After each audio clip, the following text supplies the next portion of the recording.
হলো মুসলমান। আপনারা জানেন 1971 সালের স্বাধীনতার চেতনার কথা আমরা বলি, এর আগে 1970-এর নির্বাচনের কথা আমরা বলি, এর আগে 1969-এর গণঅভ্যুত্থানের কথা বলি, এর আগে 6 দফার কথা বলি। কোন দফার ভিতরে সেকুলারিজম, ধর্ম নিরপেক্ষ কোনো দাবি ছিল না, ঠিক কিনা বলে? কিন্তু আমরা কি দেখলাম?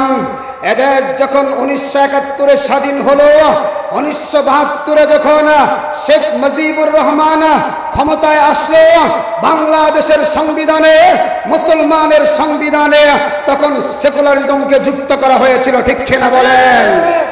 এরপরে যখন 5ম সংশোধনীয় হয়, সেই জায়গায় আবার মুসলমানদের ইমানের দাবি, মুসলমানদের চেতনার দাবি, আল্লাহর উপর পূর্ণ আস্থা ও বিশ্বাস সংবিধানে যুক্ত করা হয়েছিল, ঠিক কিনা বলেন? আমরা 2008 সালে কি দেখলাম? 2008 সালে স্বৈরা শাসক আওয়ামী লীগ যখন এদেশের ক্ষমতা দখল করলো, আবার মুসলমানের ঈমান আকীদার বিরুদ্ধে, আবার মুসলমানের তাহজিব তামাদ্দুনের বিরুদ্ধে, আবার মুসলমানের চেতনার বিরুদ্ধে গিয়ে সংবিধান থেকে আল্লাহর উপর পূর্ণ আস্থা ও বিশ্বাস উঠিয়ে নিয়েছিল, ঠিক কিনা বলেন? এবং এই সংবিধানে ধর্ম নিরপেক্ষতা যুক্ত করেছিল।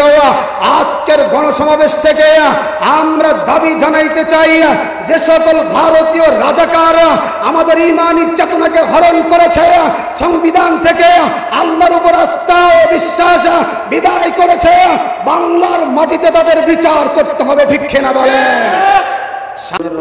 বিসমিল্লাহির রহমানির রহিম। ولا تحسبن الله غافلا عما يعمل الظالمون صدق الله العظيم। ইসলামী আন্দোলন ধামরাই থানা শাখা কর্তৃক আয়োজিত আজকের গণসমাবেশের সম্মানিত সভাপতি, আজকের এই গণসমাবেশের সম্মানিত প্রধান অতিথি, এদেশ ও মাটির নেতা, এদেশ ও মাটির রাহবার অধ্যক্ষ হাফেজ মাওলানা ইউনুস আহমদ, মহাসচিব ইসলামী আন্দোলন বাংলাদেশ, আজকের এই গণসমাবেশে উপস্থিত আছেন জাতীয় নেতৃবৃন্দ, আমার সামনে উপবিষ্ট আছেন দেশ প্রেমিক, ইসলাম প্রেমিক, তৌহিদি জনতা। আমি আপনাদেরকে কয়েকটি কথা স্মরণ করে দিতে চাই। বাংলাদেশের স্বাধীনতার পর থেকে আমরা বৈষম্যের শিকার। এদেশ স্বাধীন হয়েছিল 3টি স্লোগানকে সামনে নিয়ে: সাম্য, ন্যায় বিচার, মানবিক মর্যাদা। কিন্তু আমরা একটা কথা স্পষ্ট জানি, এদেশ হলো মুসলমানের দেশ। সম্মানিত উপস্থিতি, আমরা জানি এদেশ মুসলমানের দেশ। আমরা জানি এদেশ স্বাধীন করতে গিয়ে এদেশের ইঞ্চি ইঞ্চি মাটিতে মুসলমানের রক্ত লেগে আছে। আমরা জানি এদেশের সংখ্যা গরিষ্ঠ মানুষ হলো মুসলমান। আপনারা জানেন 1971 সালের স্বাধীনতার চেতনার কথা আমরা বলি, এর আগে 1970-এর নির্বাচনের কথা আমরা বলি, এর আগে 1969-এর গণঅভ্যুত্থানের কথা বলি, এর আগে 6 দফার কথা বলি। কোন দফার ভিতরে সেকুলারিজম, ধর্ম নিরপেক্ষ কোনো দাবি ছিল না, ঠিক কিনা বলে? কিন্তু আমরা কি দেখলাম?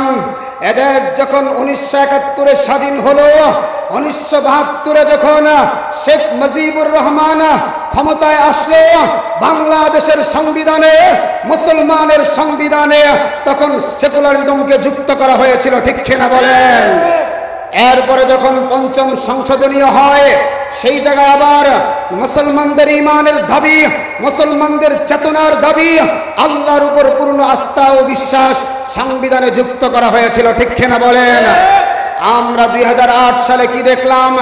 2008 সালে স্বৈরা শাসক আওয়ামী লীগ যখন এদেশের ক্ষমতা দখল করলো, আবার মুসলমানের ঈমান আকীদার বিরুদ্ধে, আবার মুসলমানের তাহজিব তামাদ্দুনের বিরুদ্ধে, আবার মুসলমানের চেতনার বিরুদ্ধে গিয়ে সংবিধান থেকে আল্লাহর উপর পূর্ণ আস্থা ও বিশ্বাস উঠিয়ে নিয়েছিল, ঠিক কিনা বলেন?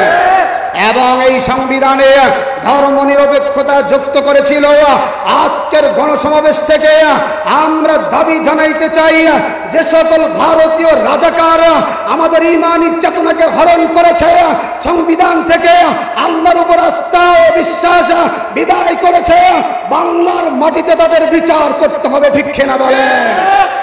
সাথে সাথে আজকের এই আমাদের প্রিয় নেতা, আমাদের দেশের মাটির নেতাকে সামনে নিয়ে আমরা বলতে চাই, আবার যে সংবিধানে আল্লাহর উপর আস্থা ও বিশ্বাস ছিল, বিসমিল্লাহ ছিল, সেই সংবিধানে আবার এগুলোকে বহাল করতে হবে, ঠিক কিনা বলেন?